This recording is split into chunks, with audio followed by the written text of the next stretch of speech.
Hello, and welcome to Ed-PR, the podcast that brings you the hottest trends in education from the best teachers around the country. Ed-PR is brought to you by Learnerator.com. Hello and welcome back to Learnerator Ed-PR. Today's subject is the flipped classroom. Is it for you? We'll be talking to Noel Poller, a bio and chem teacher. Noel, why don't you say hello to your adoring fans? Hi, everybody. Glad to be here today. Noel, tell us a little bit about yourself. Okay. So I am a biology and chemistry teacher. I've been teaching for, this is my 16th year now in education. I've taught in Minnesota, North Carolina, and now Maryland. I'm happily married and have a son who is nearing 2 years and have another little one on the way, arriving in February. Awesome.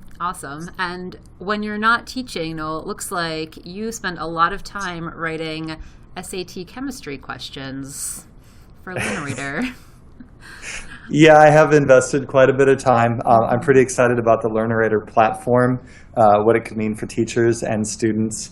And so yeah, I've written over 550 questions for the SAT chemistry subject test. Mm-hmm. And you've done some amazing video explanations too, which is pretty cool. That's my current project. Yeah, awesome. So I'm looking at this slide with a quote that you chose that maybe encapsulates sort of how you feel about teaching or how you feel about education or life in general. And I'd love to hear a little bit more about, why you chose this quote. So did you want me to read the quote? Sure. All right, so the quote is from Leroy Hoard, a former NFL football player who played for the Vikings for a number of years. I'm a Vikings fan, a long-suffering Vikings fan, I'll add. So one of his famous quotes is, "Coach, if you need 1 yard, I'll get you 3. If you need 5 yards, I'll get you 3. Obviously, the quote's funny. I think it also reveals some things that we can apply to other areas of life. I think it's important to understand what we're capable of, and also important to understand limitations that we might have. So when Hoard was saying, if you need a yard, I'm going to get you that, I'm going to go for more. However, sometimes we need to realize that we have limitations, and to not be unrealistic, that we were going to work with what we've been given and what we've developed, and to try to do the best that we can with our skills and abilities. Yeah, and that's a really good attitude to have in the classroom as well. When we're looking at our students and we're looking at our students' needs and abilities, there's always sort of that tension between pushing a student to be the best that they can be and really challenging a student, and then realizing when your expectations are just flat out unrealistic.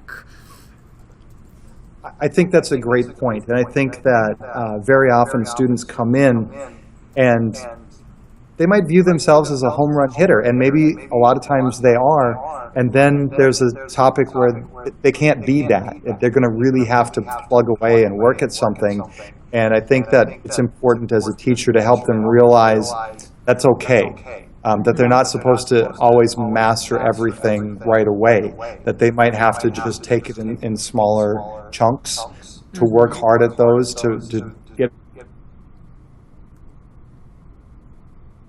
Hello?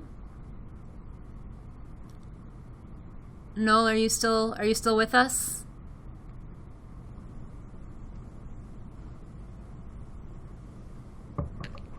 Oh, Noel, are you back? I can hear you again, yeah. Oh, okay, fantastic. So I think you were saying something about having like a star student who needs to sort of sometimes readjust their expectations when it comes to something really challenging. I think that's where we left off. Right. So, every year I have chemistry students who, along the way in their education, they've probably gotten A's in almost every science class they've ever taken. And then there's a topic in chemistry where all of a sudden they don't get it right away. It takes time. And it's important, I think, to help them realize that that's okay, that if they keep working at it, that they will be able to master it. And it's important to have that viewpoint of, I will keep working at this, I won't give up, I will keep trying, to have that persistence. Mm-hmm. Yeah, you're not always going to be able to give 5 yards immediately. Sometimes you have to learn how to walk first or run first or I don't really know anything about football, but whatever the appropriate metaphor might be. Yeah. But that brings us actually pretty perfectly into our topic of the day, which is the flipped classroom and the ways in which a flipped classroom might actually be really helpful to your students, when they're trying to learn and master a new concept, especially one they might be struggling with. So I'd love to hear a little bit more about what is a flipped classroom. So the flipped classroom is really has its origins back in the 90s with the studies from the University of Miami, Ohio, called the inverted classroom, where students would complete lecture assignments, and then when they would report to their class, they were actually working in groups to do problem solving, to practice with the concepts which had been presented in the lecture. And so it's called flipped classroom because the traditional approach is lecture in class, the students sit, listen, they're going to record notes, and then they're attempting to answer questions on their own. When they're on their own, they don't have that support of being able to talk to peers, they don't have the ability to get quick feedback from their instructor. So I think it's a challenging model for students, for many students. So in the flipped classroom, students are viewing videos of lectures, examples of solving different types of chemistry problems, so that in the classroom setting, students can have more time for collaborating, communicating with their peers, working together collectively to solve problems, and to really work towards developing their mastery of course concepts. So is there a portion, after students have watched a video or learned a concept, is there a portion in class then where you go over, as the teacher, you go over the content in case, you have a student who just they watched the video and they just had no idea, what was happening? Sure. Mm-hmm. Oh, no, I Very think often. Oh, there you are. Sorry. Go ahead. You hear me again? Yes, here you are. Okay. It can happen in a number of different ways. I actually just started using a pretty neat site called Socrative, where the students can use their cell phones to respond to questions that you as a teacher create. And you can actually leave the question open and just verbally ask students, what did you think about that video presentation, that lecture? Were there key points that you still have questions about, maybe you're not understanding? Students can use their phones to submit responses. It can be completely anonymous, so there's not that factor of being embarrassed to ask a question maybe that might sometimes block those questions. Yeah. And that could lead to a discussion, and maybe you don't have to talk about the entire presentation. Maybe there's, if it's a PowerPoint, maybe there's one slide that students really have questions about, and you can have that discussion in class. Another possibility is a worksheet assignment, which applies concepts that were covered in the lecture presentation, and students will work towards using that concept, doing a number of other practice questions to try to help them to apply it, to develop that better understanding. And I'd imagine that's also really helpful, for you as the teacher to hear that feedback that might even be anonymous. I assume that that's pretty helpful in helping you then refine the videos or PowerPoints or lectures that you as the teacher are creating. If there's, if across 3 classes, the majority of your students are saying, hey, we got everything except slide 3. There's something kind of weird about slide 3. We just didn't get it. That's a really helpful place for you as the teacher to be able to say, well, okay, what am I doing that could better serve my students in terms of an explanation? And that's something you don't really get, in the classroom necessarily. If you're just delivering a lecture, there's not really ever a time for students to raise their hand and be like, I don't understand this portion of your lecture. This portion of your lecture needs to be much more clear. I completely agree. I think this model really creates a situation where it's more of a partnership between teachers and students rather than the teacher is the sole deliverer of content. The students are just supposed to absorb it. I do think that this allows for greater interaction, a more dynamic relationship. Yeah, I love that word partnership, because it's a partnership, again, between the teacher and the student, and then I'd assume in class as well, a partnership between the students themselves, because class time is sort of devoted to more hands-on application, more collaborative learning. So that seems like it really benefits the culture of the classroom as well. I really think that it does. I'm a strong believer in collaborative efforts between students. I think that cooperative learning is a really valuable educational tool. And the flipped classroom, I think, has allowed me to just do that more even than what I was able to in the past. Yeah. I'm looking at this slide, Applications in Teaching Science, and it has sort of three points. And the first point is pretty standard. It's what we just talked about: presentation of lecture material or sample problems, and then you view the videos at home and you discuss them in class. But what I'm really interested about is number 3, flipped lab experiments, and I'd love to hear a little bit more about those. Sure. So I had the idea a year ago for for a number of years, I've had my students do an experiment where it's a spectrophotometry experiment. They're basically using a device to measure how much light is being absorbed as it's passing through a liquid solution sample. We used to have 4 working spectrophotometers in our school, so I was able to normally having classes of 8 groups of students, about 32 students, I could have 2 groups work together, each using one of the machines, and it was okay. We're now down to where we only have 1, maybe 2 spectrophotometers which are functioning. So it makes doing that lab really challenging. So a few years back I had captured video of doing the experiment where you can read the machine and you can see the steps that are taking place. So I posted that to my YouTube channel. So now students are viewing that video, they're collecting the data. The class period where we normally would have done the lab can now be focused on doing the analysis of the data, creating the graph, interpreting the linear regression analysis in order to determine the concentration of an unknown sample. I don't think you want to flip every lab. That would certainly take away from the students' hands-on experiences. But if there are time constraints, if there are equipment restraints, I think it's a way to try to get around some of those problems that we can encounter in a public school environment. Absolutely. I also taught in a public school environment that had, sort of limited resources, and that made it really hard to do a lot of the cool things that we may have wanted to do. And it became a lot easier to sort of have students do some of the other hands-on stuff sort of on their own or at home. So there's sort of pros and cons to it, but class time is then used so much more effectively when you don't have 10 students standing in line to use one piece of equipment and just what are they going to do? They're just sort of goofing off. They're standing in line, they're waiting. It's just wasted class time. So I can see how that would be really helpful. Yeah, definitely. Are there any lab experiments that that you would not want to do in this way?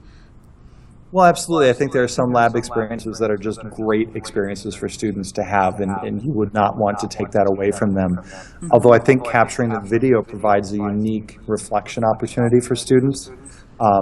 You can do some interesting things with playback speeds. So I know that there's another experiment that my chemistry classes will do of paper chromatography, and it's really, really neat to watch it in like a time-lapse kind of thing, so the students can very quickly see what's happening, whereas the lab is normally taking place over 15-20 minutes. And sometimes they get a very different perspective on doing the experiment, but then viewing it at a different playback speed to notice things that maybe they didn't notice in real time. That is really cool. That's a really cool application of technology. Yeah, so either time-lapse or slow motion can be really neat too. If you're looking at, I show my students a demo to start the school year normally where you use a big water cooler jug and put a little bit of methanol in it and swirl it around so the methanol is evaporating, and then you drop a match in and it shoots flames out of the top, and it's a really loud scream that's produced. And can you hear me over these bells? Sorry, yeah, I can hear you. No problem. Mm-hmm. So it's, sorry, I lost my train of thought there for a moment. I think when students, when students have an opportunity to view the video after seeing the live demonstration, and we play it back in slow motion speed, they can actually notice some things that are hard to notice in real time, where there's this kind of oscillation of the flame that they could see inside of the water cooler jug. It kind of flames up and dies down and flames up and dies down. And they could see that when they're watching that demonstration back in slow motion, and they may not have noticed it in real time. Yeah, and that's a technique I think that they use in college, and especially in medical school, where in professor will be giving a lecture, and the lecture will be recorded so that you can sort of go back and slow it down and hear something that maybe you missed, in this incredibly packed 2-hour period where the professor has not stopped talking and you're writing the whole time. You're bound to miss something. So it's a really smart, way to have students really absorb information if you're also presenting a recording of it so they can go back at their leisure. I think it's always helpful to go back and repeat. Back when I was in school, we had the micro cassette recorders that we would bring to class and record our professors' lectures. And now with flipped classroom, the students don't have to be, they'll know that it's available for them, and they can go back and review and do repeat listens if they want to review material. Mm-hmm. It's such a useful resource. I'm looking here at the key takeaways. So the three sort of most important things to know or to learn about the applications of the flipped classroom. And I would love to hear, I'm looking at point 1, that this model increases student engagement in class. And I'd love to hear about sort of what that looks like. Sure. Well, I think one of the negative things that can happen in a traditional classroom is that a teacher is lecturing, and there are some students who are engaged. They're really actively thinking about what is being said, but there are other students who are maybe not engaged. Maybe mentally they're kind of somewhere else. So I think that, are you really accomplishing that goal of having 100% of your students engaged actively in learning at every moment? And I don't know that always happens in the traditional model.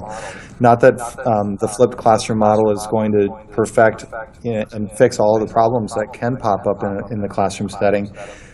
But I think by taking that focus away from lecture, by putting the focus on, we're going to be doing discussion, student groups are going to be working collaboratively to do problem solving. We're going to have increased opportunity to do experiments, to preview ideas that are going to be covered in labs, to have time for analysis. I think it just means that more of the students are active at any given moment in time. If you were to walk by my classroom, you'll hear a buzz of conversation typically, and that's all the students talking with each other, bouncing ideas off of each other. And I really think that more of them are engaged at any moment of time, and that means that they're learning more, they're engaging more with the material. Yeah, that model of the classroom that's so silent that you could hear a pin drop. I mean, that model is long outdated at this point. And I know the schools where I taught, if you were to walk by classrooms and see that happening, that meant probably that students were being disciplined for something. What you wanted was to constantly be hearing that buzz of conversation and of engagement. I agree, and I think it does take there's a shift that has to happen in mindset. There are still those in education who, when they walk past a classroom and they hear that buzz of activity, they think that means that something is going wrong instead of something is going right. Mm-hmm. I think more and more, though, there are people in education who realize that's what you want. You want those students, you want that buzz, not because they're buzzing about something else. They're buzzing about chemistry or math or history, whatever it is that they're learning about. Mm-hmm. Absolutely. And I mean, it just gets us into, point number 2 on the slide, that the classroom becomes more student-centered. It becomes a space for them to be learning and be excited about their learning. I completely agree. I think that, a lot of times if you talk to teachers, you can even get a feel for how their classroom runs. If you hear the teacher saying a lot of, I'm doing this, I'm covering that, you know that they're really a teacher-centered classroom. Whereas if you hear teachers saying, well, my students are doing this, my students are doing that, you get a feel for the fact that that's an active classroom, that's a student-centered classroom. And I think that students, for the most part, that's what they want. They learn better when it's about them as opposed to being about the teacher. Yeah, I mean, that's true of adults as well. Like if I have to be in a presentation and the presenter is just, droning on for an hour and a half, I'm going to be checking my phone. Like I'll be honest here, like I'll get bored. But if there's room for that, that participation and that activity, then you're much less likely also, I think, to have like disciplinary problems, or even problems where like students aren't paying attention or are passing notes, or whatever students do nowadays that is probably more high tech than passing paper notes. But yeah, they're texting. Yeah, texting. There it is. Yeah, and that also, I mean, going to point number 3, it does give them, this model does give them more time for application and for practice, and that's also what they need. Not just hearing the theories, but especially in a subject like science, having time to really put those theories into practice. Yeah, there's a big difference between giving a lecture and seeing nodding heads versus having students work on something to see if they really understand what it is that they're doing, because many students will kind of nod along and say, yeah, that makes sense, I get that. And then in the application, you see sometimes they're still in development mode. They're still putting things together. They're still figuring things out. And by having more time for those things to occur, I think you can really identify much better how students are doing, as opposed to you talk, they listen, they nod their heads, and then you give a test, and maybe sometimes the results of those tests are really not what everybody would like for them to be. Exactly. I mean, this is true really in every subject. I taught English, and my focus was on writing. Like, I can't even imagine what it would have been like for me to just be like, well, okay, here's how a 5-paragraph essay works, but you don't have to practice it or anything. I mean, that would have just been a disaster. And they really wouldn't have learned anything without that practice. So I think more practice is always better. I'm in complete agreement.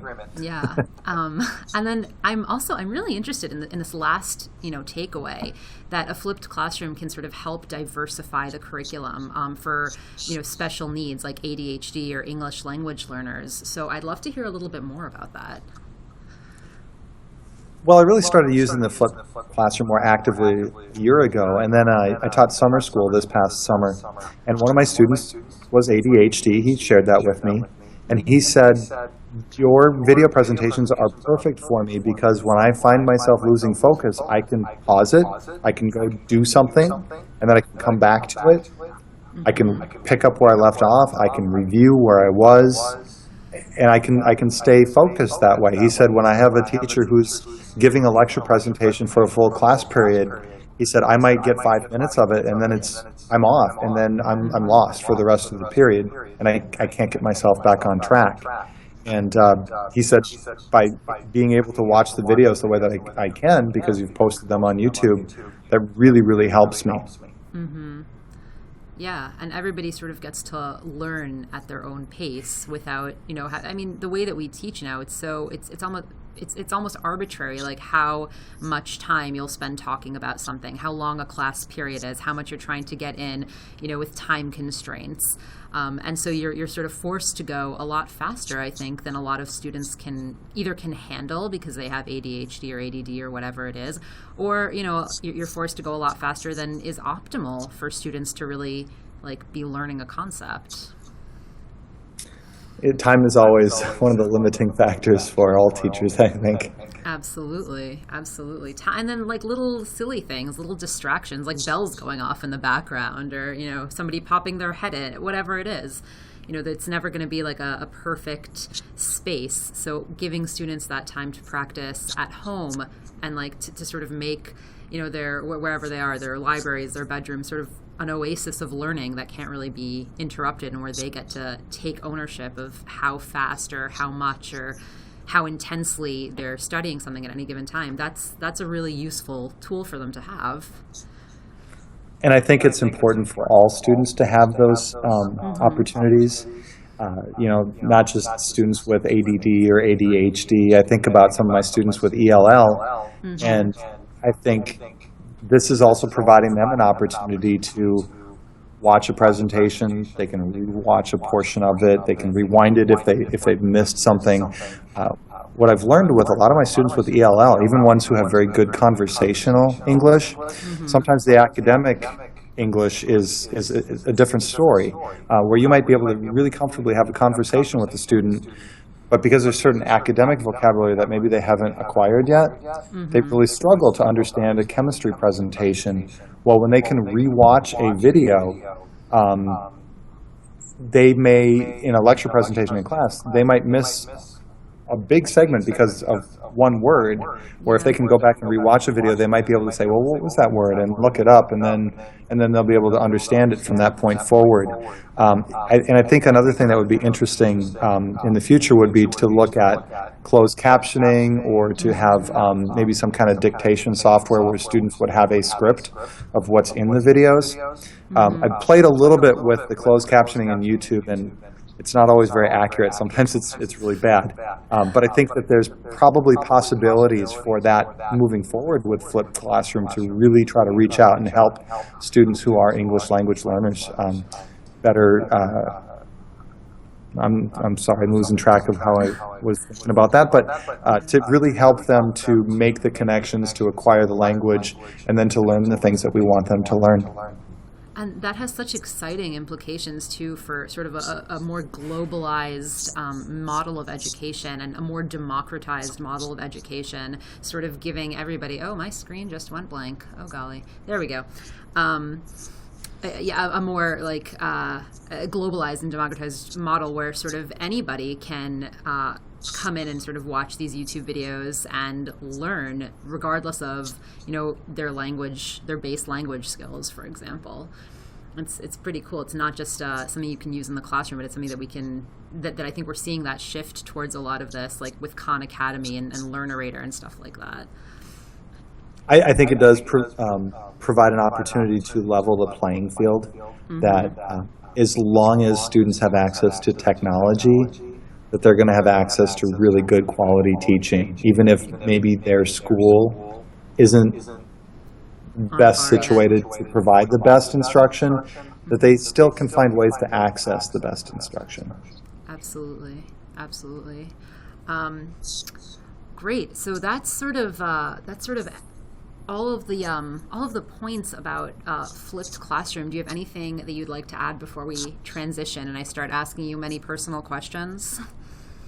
I'm ready for the questions. Excellent. So welcome to the rapid fire round. I would love to hear about some of the best teaching advice you've received. I think some of the best advice I ever received came from a mentor of mine named Clayton Koppel.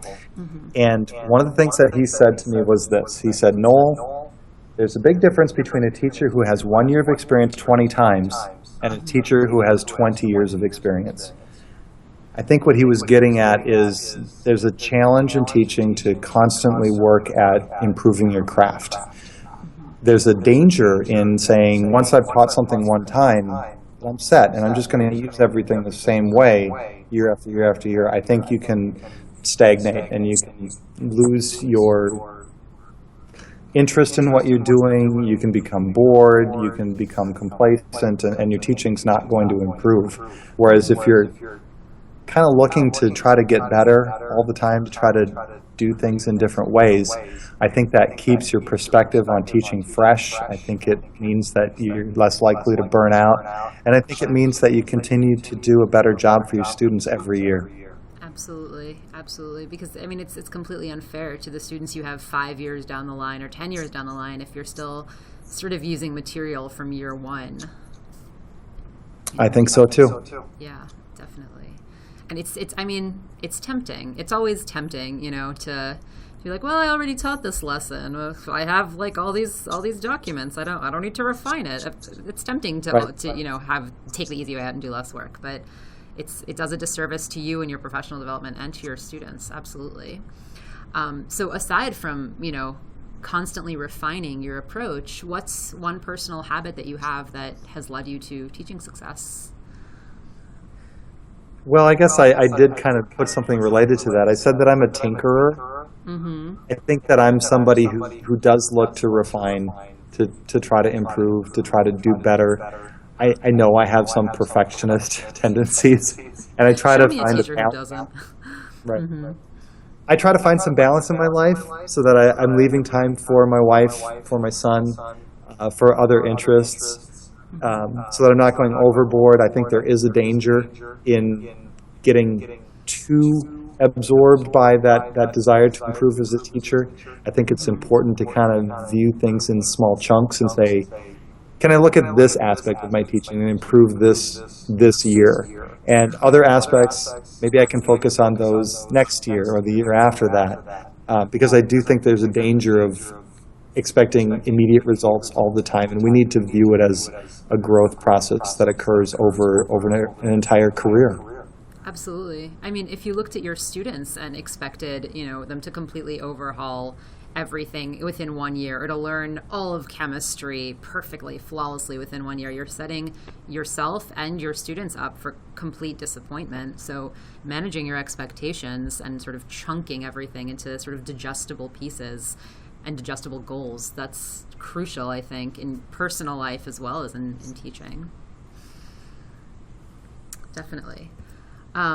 So I think I have a pretty good idea, but what's your favorite ed tech resource, your favorite teaching resource? Well, right now I guess I would have to say Google and YouTube, because I can't imagine teaching without the internet anymore. I just can't imagine how teachers functioned in the past. There's so many things you can find, labs, videos, you name it, ideas that people have about instructional practices. There's so many things that you can find. I can't imagine going back to what it was like before.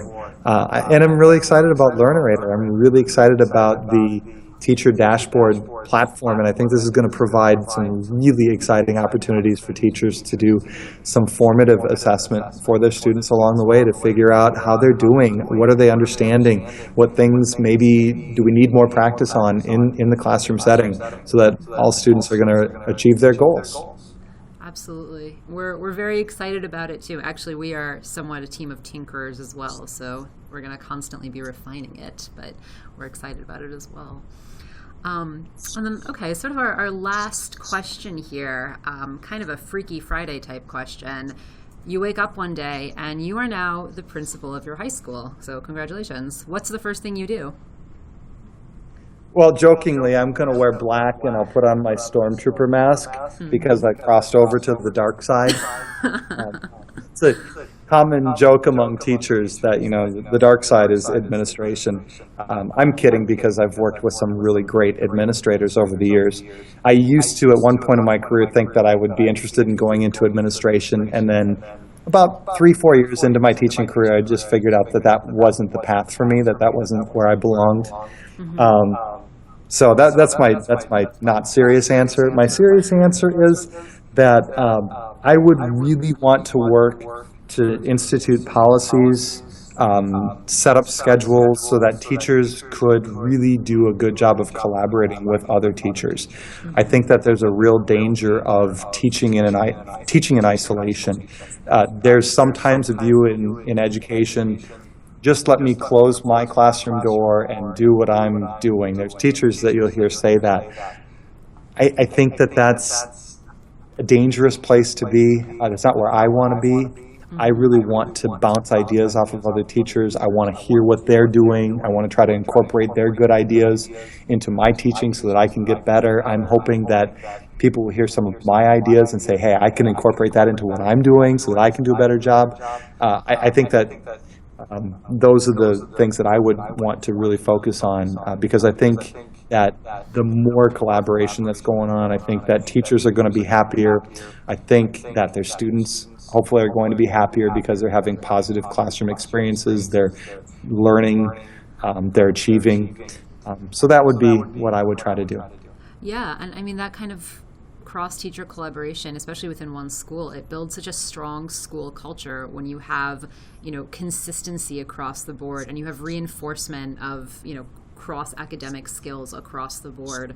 And it makes going into work just such a pleasant experience for everybody. It makes it more pleasant for the students, but also for the teacher, knowing that you have incredible resources at your disposal and they're a classroom away, and knowing that you yourself can also be in sort of a mentoring position. It's beneficial for everybody to have that time in that space. I think it's I've never heard somebody really complain about their work if they go to work and they feel like they have people that care about them and care about their ideas. I think when you hear people who are unhappy with their work, it's because they don't have those things. Exactly. And I mean, if you, in some ways, the way that you would run a really effective classroom, that translates really well into the way you would run an effective school, giving the students or the staff, more time together to speak, to collaborate, to be hands-on, to explore their ideas, to take risks, to feel safe, to feel valued. I mean, that's what we try to do every day in our classrooms, and ideally, I think that's what many administrations strive for as well. I don't know how to follow up after that. I think you did a good job. Excellent. Well, thank you, Noel. Thank you so much for your insights. If you have questions for Noel about the flipped classroom or about his incredible chemistry content up on Learnerator, please feel free to send us an email at hello@learnerator.com. We would love to hear your opinions. And please join us next time for more secrets of the college admissions process. Thank you for listening. You've been listening to Ed-PR, your one-stop shop for all things ed-related. Want to join the conversation? Write to us at hello@learnerator.com.